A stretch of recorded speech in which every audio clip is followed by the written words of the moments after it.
We provide you the platform to turn your dreams into reality. Give wings to your aspirations with KR Mangalam University. बड़ी खबर है, गुरुग्राम में चंद घंटों की बारिश ने कैसे लोगों की मुसीबत बढ़ा दी है। तस्वीरें आपको दिखाएंगे।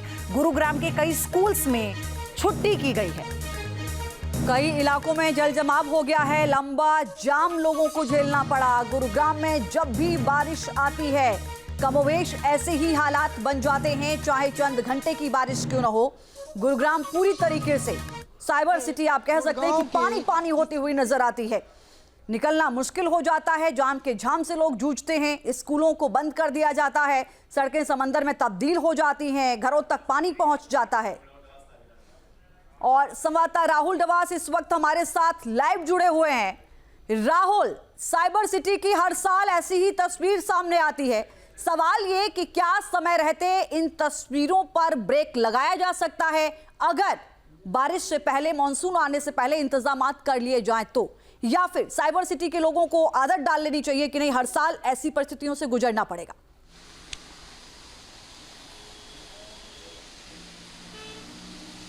देखिए, अगर गुरुग्राम की बात करें, ये मिलेनियम सिटी है जिसका निर्माण 1990 के बाद शुरू हुआ था। यहाँ पर बहुत सारे अंडरपास भी हैं, लेकिन जो जल निकासी है उसकी व्यवस्था नहीं की गई। ओल्ड सिटी की हमने तस्वीरें इससे पहले दिखाई थी। इस वक्त हम न्यू सिटी में हैं, यानी वो इलाका जिसे हम DLF का साइबर हब वाला इलाका बोलते हैं, सेक्टर 34 में। और मैं चाहूँगा कि सीधा तस्वीरों के जरिए मेरे कैमरा सहयोगी विकास दिखाएं कि जो सड़क का नज़ारा है वो ऐसा लग रहा है कि मानो हम किसी नहर में खड़े हुए हैं, क्योंकि जब कोई वाहन जाता है तो पानी छलकाता हुआ जाता है और ऐसी स्थिति बन जाती है कि वेव क्रिएट हो, लहर बन जाए। और इसके जो आसार हैं वो ये है कि जैसे जैसे सुबह के 9 साढ़े 9 बजेंगे वैसे वैसे यहाँ पर ट्रैफिक जाम की स्थिति उत्पन्न हो जाएगी, क्योंकि कुल मिलाकर के 4 लेन की रोड है, लेकिन 4 लेन में से सिर्फ 1 लेन ही चल पा रही है। बाकी 3 लेन जो ट्रैफिक की है वो पानी के अंदर डूबी हुई स्थिति में नजर आ रही है। और कमोवेश चाहे वो हीरो होंडा चौक का इलाका हो, चाहे वो सोना गुड़गांव हाईवे हो, चाहे गुड़गांव दिल्ली एक्सप्रेस हाईवे हो, तमाम इलाके इसी तरीके से ही पानी में डूबे हुए नजर आते हैं। और ये लगभग हर साल के हालात हैं। जी राहुल, वाटर लॉगिंग का विकल्प क्या है, प्रशासन क्या कह रहा है?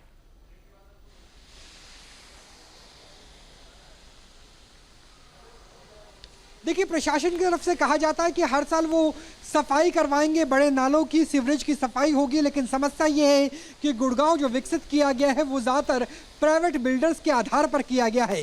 प्राइवेट बिल्डर्स का ज़्यादा ध्यान होता है पार्किंग को लेकर के, बड़ी बिल्डिंगों को बनाने को लेकर के, कमर्शियल कॉम्प्लेक्स को लेकर के, लेकिन बहुत ज़्यादा ध्यान जल भराव को लेकर के नहीं होता। गुड़गांव जिसकी पॉपुलेशन बीते 30 साल में 5 गुना बढ़ चुकी है, गुरुग्राम जिसकी स्थिति इस तरीके से है कि पर कैपिटा इनकम दिल्ली से भी ज़्यादा है, नोएडा और गाजियाबाद से तो बहुत ही ज़्यादा है, उसके बावजूद जहां पर एक फ्लैट की कीमत 100 करोड़ के आसपास हो, वहां बाहर निकलते ही आपको गाड़ी निकालना भी मुश्किल नज़र आए, तो ये हालात अपने आप में डराने वाले होते हैं। ना सिर्फ सड़क, बल्कि मैं चाहूँगा कि आप दिखाएं मेरे कैमरा सहयोगी कि जो फुटपाथ का इलाका है, फुटपाथ तक भी पूरी तरीके से डूब चुकी है।